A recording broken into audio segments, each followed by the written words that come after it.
Okay, let's move to the football, mate, because it was a big game. It was City versus United, the Manchester derby that always means something.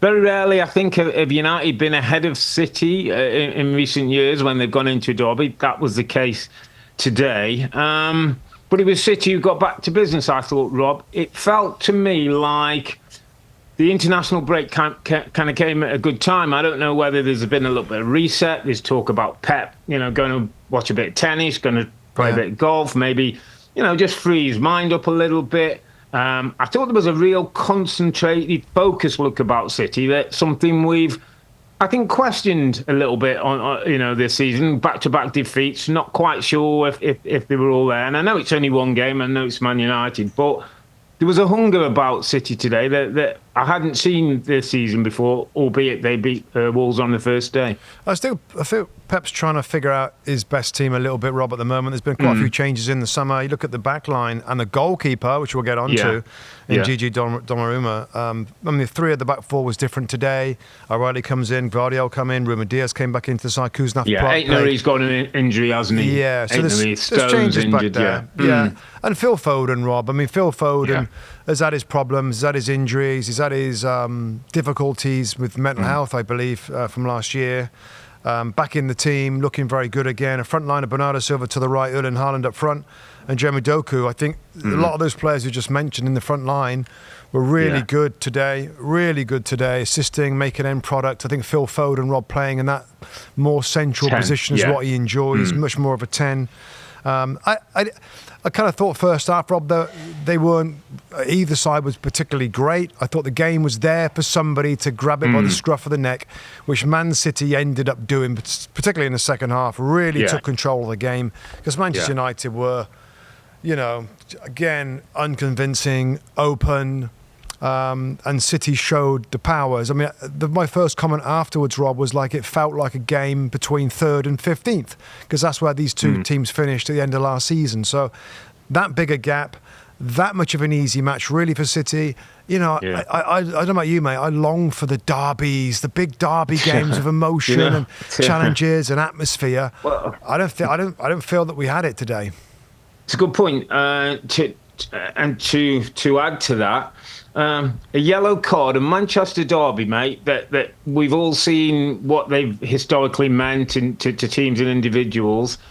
No yellow cards. Not one yellow card today. Not one sort of getting up against someone. No yellow cards in a Manchester. No yellow, no reds in a Manchester derby. Kind of tells you everything, Robert. And there was, as you said, I thought City's midfield started to get domination. Doku came a bit narrower than we've seen him. Phil Foden picked up lovely spaces between and behind Ugarte and Bruno Fernandes that we're going to have to talk about, that isn't a defensive shield. Yeah. And once they controlled, I thought that, it could have been 4 or 5 for City. Missed good chances. Holden's got through. Ryan should have done better. Yeah. So from City's point of view, I just thought it was a step in the right direction, Rob. I think Rodri getting minutes under his belt, getting back to playing, he's not quite at the level that we've known the great Rodri, but he's going to be better for them. Yep. Phil Foden, as you've talked about, Earle and Haaland, Rob, question marks about him. I thought he looked really hungry at it today, physical. In a season where everybody signed centre forwards this summer, City have still got one of the best, mate. Yeah. And I had him as my golden boot winner. So, Ruben Diaz getting some minutes, I think is important. I think he's got to get back to his best if City are going well. And the goalkeeper, mate, who comes up with a big moment when the game could have been in the balance. And Edison has been an outstanding goalkeeper for City and a massive part of what they do. But I'm not sure if Edison makes that save right now in the form and the position he's in. He's just that little bit of spring, that little bit of athleticism, that anticipation hasn't been there recently. I'm not sure if he gets there and all of a sudden at 2-1, Rob, it could have been a different game. I think a lot of goalkeepers don't get that, Rob. As soon as because we're in that studio, we get all the angles, and as soon as he strikes it, I'm thinking, wow, that's in the corner. Because we got the first initial live look was behind the shot. Yeah. And it was well struck by Mbeumo, a little bit bend on it. Oh, that's going in. Yeah. And then all of a sudden, this great big hand appears. I feel like, Rob, I reckon if he lies flat out, almost feel his toes touch one post and his hands touch the other post. He's got a huge amount of wingspan. Wingspan, yeah. Wingspan. His position was good off the line. And I think Tim Howard really thought it was a good save, not just because of the size, but also his anticipation. He's almost diving as a shot coming through. Apart from he's the come size past of him. Somebody's body, hasn't he? So he hasn't seen it till it's come past Earle, I think it was, not Earle, whoever it was, Diaz or whoever. So, it was, so I just thought it was a day where a lot of key City players got good minutes under the belt, which will do them good. For Manchester United, Rob, and you've talked about it, there wasn't the firepower, there wasn't the physicality that, if you can't win one way, you might have to do the other. My problem for Manchester United right now, Rob, systems and individuals and personnel, we'll touch on, and it's nothing we probably haven't said before. Yeah. They're a bit grey at the moment. The Red Devils are grey. They're a bit... There's I don't really see, the front three didn't really come alive today. Maybe didn't have service. Shesko's still a work in progress. The midfield two, everybody knows. The wing back, it's I'm not sure which bits are working, which bits are right where we want them to be. Gosh, it's like Rebecca said afterwards, Rob, she's sort of running out of questions. I'm running out of answers. I think we all expected after watching them a little bit in summer series. Big clear out, by the way, Rob. There's been a big clear out of players. There's 8 first-team players that have left the club. Maybe a lot of those are only loan signings away from the club, but that's kind of a lot to try. And 4 players have come in. There's a backup goalkeeper and 3 forwards. Not many other places in the team have been touched a little bit. And, we can go round and round, Rob, and we've done this all year in terms of systems and different situations. There's no change to midfield too that look very exposed out there. And by the way, there's other teams that play the system that don't have so much exposure to the middle too. So in their system, Brian Burmo and Diallo would come much tighter. We watched Burnley nearly get a result against Liverpool. I did a little breakdown, 5-4-1. It is possible to play in this way without the ball and be tight.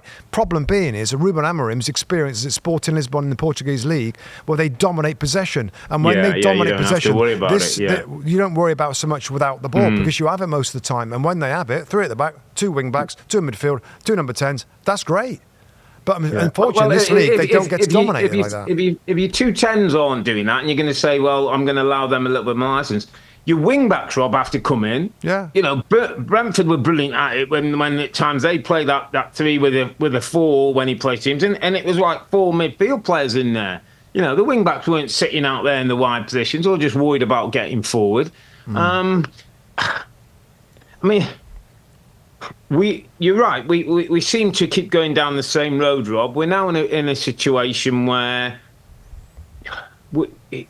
he's got till Christmas to start sorting this out. Now, today, in my opinion, before bigger questions are asked, and not just by me, but maybe by some people at the football club, fans, maybe not the ownership group at the moment. I tend to think they want to try and see it through, and that's okay. But if they're gonna go with this guy, Rob, and who's wedded to this system, and that's okay if he's wedded to the system, they've got to find players who can work this system. When he makes his changes now, he's got a habit of changing the back 3 that you would think, well, if I pick a back 3, and I'm not sure when Maguire comes on, what he's giving you that Euro didn't. I think Maguire, Rob. I think that is that if they're behind.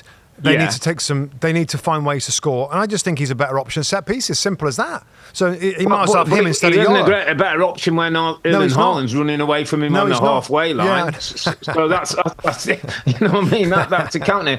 But even more to my point, Rob, is we know how City play, and they've got Haaland and they've got Foden underneath him, and you talk about Doku and Silva and the setup.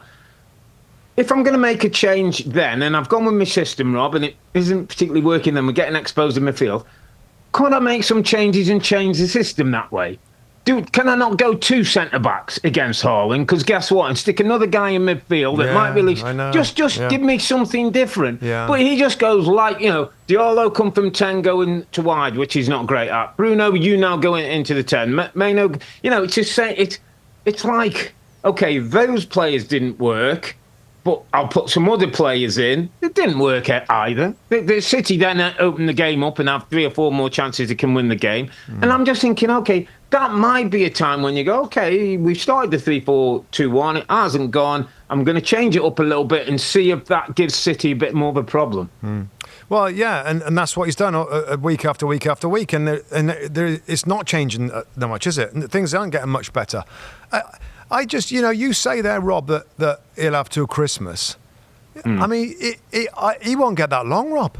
He won't get that long. Whatever noise is out there, and whatever we say in a million podcasts about what he should do, what he shouldn't do, the end of the day, he's had almost a year now. There's been quite a lot of moves, like transfer windows. He's had a lot of big decisions that he's wanted. He's got a lot of kind of big name players that came and he wants out of the club. So he's been backed, right? And if there's still, the results are still poor and they're, languishing in the bottom 5 or 6 of the league table, I just feel like another 3, 4, 5 games, Rob, it's going to give us really our answer until the January window. Well, how's it going to get any different? His argument's going to be, Cunha coming back. One player. Yeah, I'm with you, but I'm just saying his answer. I've got to badge Shasko in. I've got to, if you're giving me the money, you've got to give me the time to, I've got the new goalkeeper, Lemans, who's come in. I've got to give him time. He doesn't start today, but at some point. So I just think it will get till Christmas.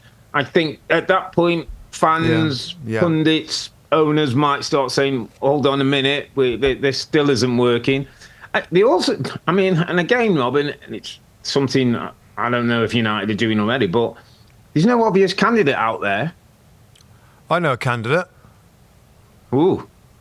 Well, it won't be easy to get him, but of all the things that we've seen at United since Sir Alex Ferguson left, you want somebody in there next, when it comes to it, that really knows the league, really knows he's a good technical coach. You really know he can handle the media the size of Man United. You really know he's good man manager, and that's Eddie Howe. He's proven it now in all different manners of this position, from management to tactics to media.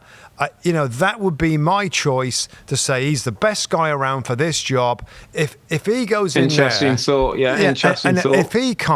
If he can't figure it out over a period of time, then there's greater problems. Like, at least, even with Amorim, Rob, we know he did a brilliant job in Portugal, but there are little doubts. Like, but English football's different, and at least he's the safest kind of bet off. Probably going to do well. Is Eddie Howe? I don't mind that. Do you know where I thought you were going to go? And I'm a little surprised by Eddie, but I think it's a really interesting shout. Gareth Southgate. Could Gareth Southgate, ex-England manager, dealt with media, found, brought a bit of a club nature back to international football, worked with players, is statesman enough to carry the club. Yeah. Well, the biggest question, Rob, I'm pretty sure he wouldn't want it. I don't think biggest question, so you've hit me right where I was going to go. If you're Eddie Howe, do you take that job? It's not the job it was, Rob. It's still Man United. It's still the biggest club in England. It's still all that. But right now, for the 2 or 3 years, it's a S show, and I won't say what the word is. It's an S show, and somebody's going to have to go through that to get, the Sir Alex couple of years where it didn't quite go, and you're not sure. Does that hurt Eddie Howe? Do managers get that time now? Am I going to go there, Eddie Howe, and go, for 2 years, this ain't going to be great, guys, but I'll get you in the right path? He'd have to be given all the power that he wants in terms of recruitment. He wouldn't want to trust Jason Wilcox, and can't think of the guy's name now, the head of recruitment. There's another guy there. That's the CEO. There's another guy. Can't think of his name now, the head of recruitment. They all work together. He'd have to have a lot of control of that. But I think it's a valid question is, would Eddie Howe want to step into that football club and deal with...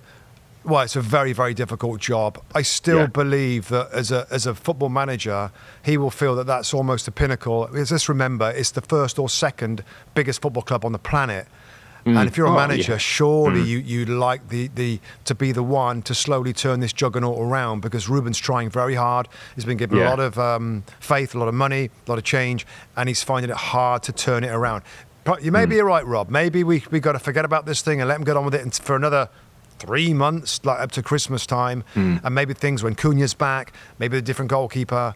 I don't know though, but I mean, anyhow, this is, and by the way, Newcastle United fans, I'm sorry to have to mention it.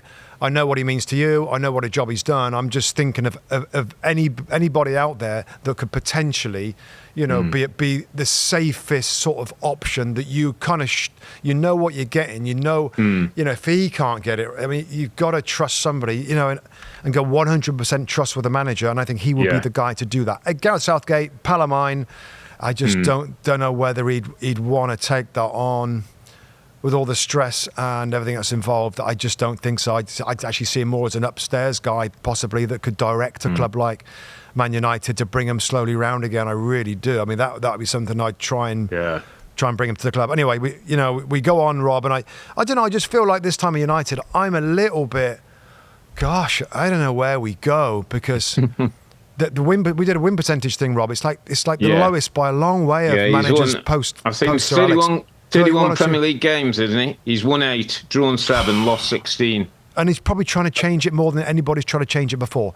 So you've got to give him that little bit of leeway. But even so, at some point, right, whatever anybody says, listen, the results have got to get. He's got to start winning games. Just got to start winning games. Exactly, and I worry. Exactly. I worry next 2 or 3 weeks, to be honest with you. Well, good day for City. I just want to say, good Phil Foden getting his goals. I think so important. The big striker, the goalie, brilliant. Talked about the big goal. At both ends of the pitch, they got monsters, mate.